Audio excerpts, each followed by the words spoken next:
Hi everyone, welcome to the Games That Made Me, and today we're talking about Star Ocean.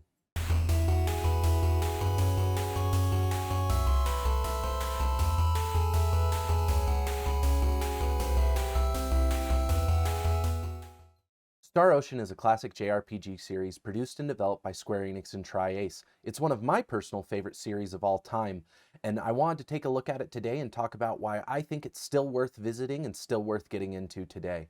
Now, Star Ocean has been around for 25 years, and what's incredible about the games is they have a beautiful, rich, deep story. However, that story is not connected in any of the games, so you can hop in anywhere. They take place in the same universe, but it's not one long, continuous story that you have to play every single entry to understand. It does a beautiful blend of sci-fi and high fantasy that really doesn't exist in any other series that I've ever played.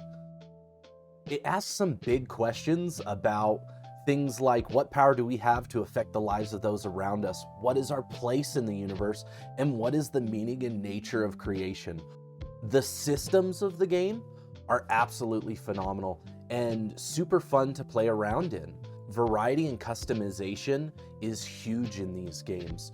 All of them have a huge roster of characters that you don't necessarily have to collect all of them or any certain combination of them as you play these games. There are lots of characters that are optional based on the decisions that you make and which characters you befriend and which style of play that you use, which creates really flexible team comps and a really replayable experience to try and get multiple endings that exist, as well as different play experiences.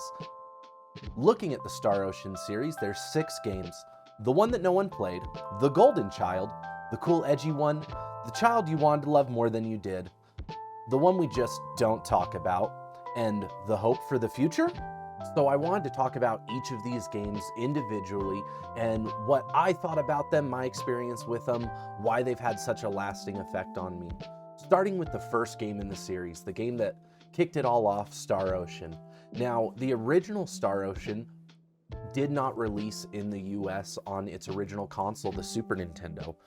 For a really long time, this game could only be obtained through ROMs and emulation and fan translations, and playing it in that state was a blast, but it really shined when it was re-released for the PlayStation Portable in the early 2000s.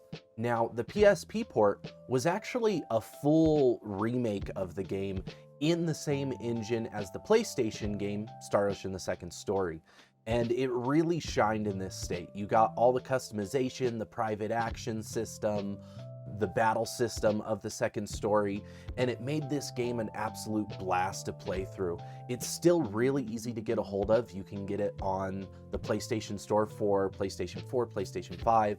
It's the first story that was told in this universe, and as such, there's no references that are made to other games or anything like that. It is a solid experience, takes about 50 to 60 hours to play through, has a lot of bonus content and super bosses and fun things that you've come to love in the JRPG franchise, and it's very much so worth visiting with its deep, rich story and fun systems. The second game in the series is Star Ocean: The Second Story. Many people consider this the best entry in the franchise. This game was originally released on the PlayStation 1 and was re-released on the PlayStation Portable. This game had everything. Hundreds of hours of content, a solid story that asked big questions, multiple pathing. This was the game that had 2 separate protagonists you could choose from that affected the story you saw and allowed you to collect all these different characters, and had great replayability, had awesome mini games.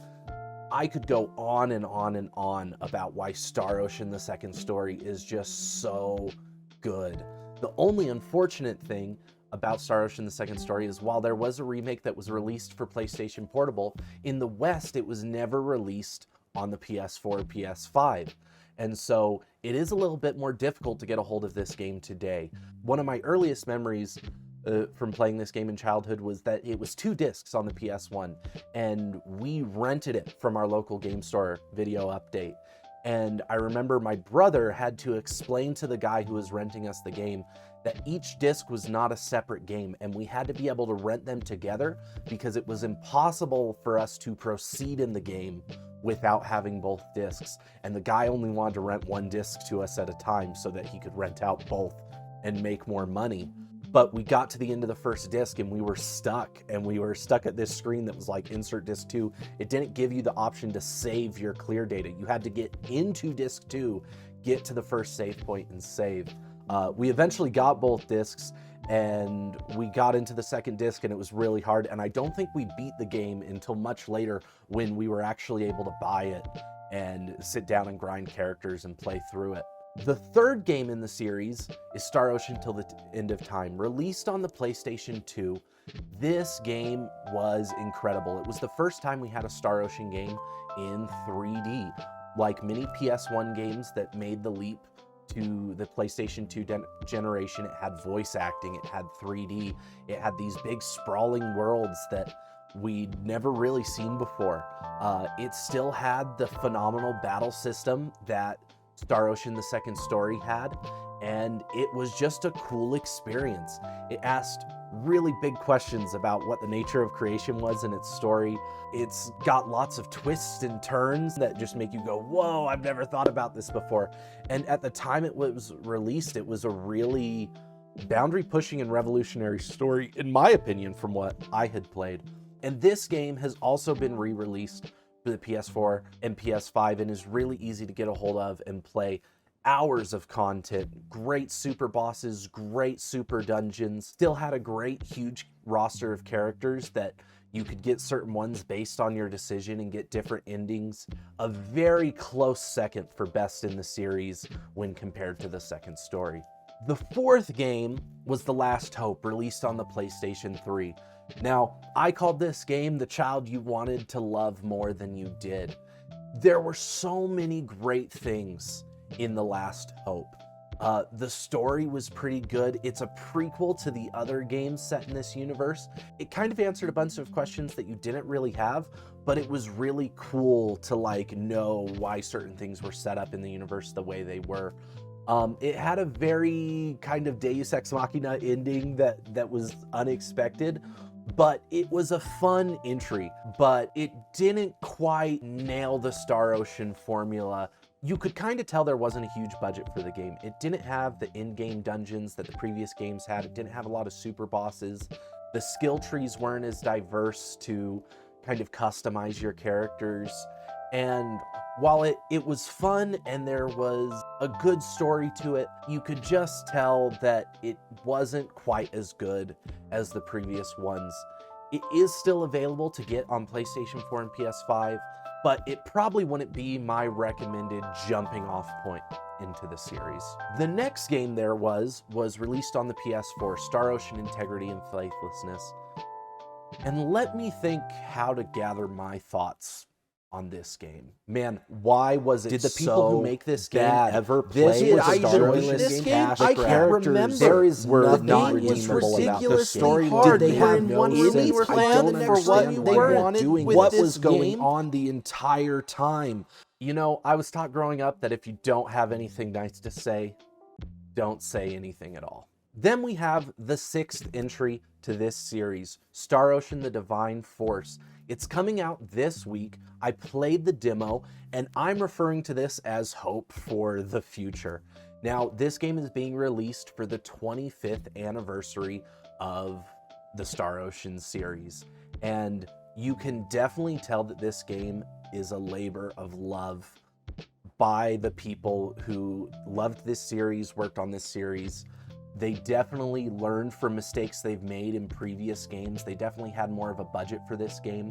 In playing the demo, immediately booting up the game, it feels like Star Ocean, and you can see that they've pulled things from the previous games that people loved. For the first time since Second Story, we have a dual protagonist system. That's the first choice you're given when you go to start a new game. The private action system is back in cities to kind of build your relationship with different characters and get those multiple endings and get that story pathing. The battle system has the traces of the old battle system that made it so interactive and so fun and so customizable, but it's got the speed and flashiness of a new title from current gen consoles.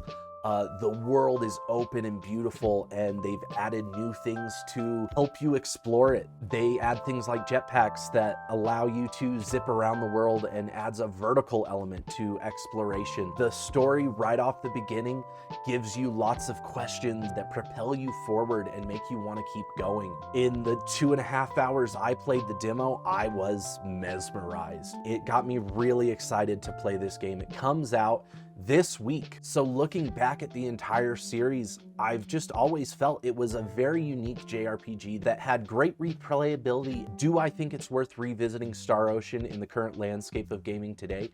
Yes, whether that's getting into the Divine Force, getting into the newest entry of the series, or playing some of the older ones like the second story Till the End of Time, I absolutely think that Star Ocean is worth playing today, and I think it's worth getting into, and I recommend it to any fan of JRPGs, of high fantasy, of sci-fi. This has been my thoughts and retrospective on the Star Ocean series. I hope you enjoyed it. If you like this content, remember to leave a like and subscribe. We're doing more gaming retrospectives, as well as just our thoughts on the current state of gaming on this channel. As always, much love, and we'll see you next time.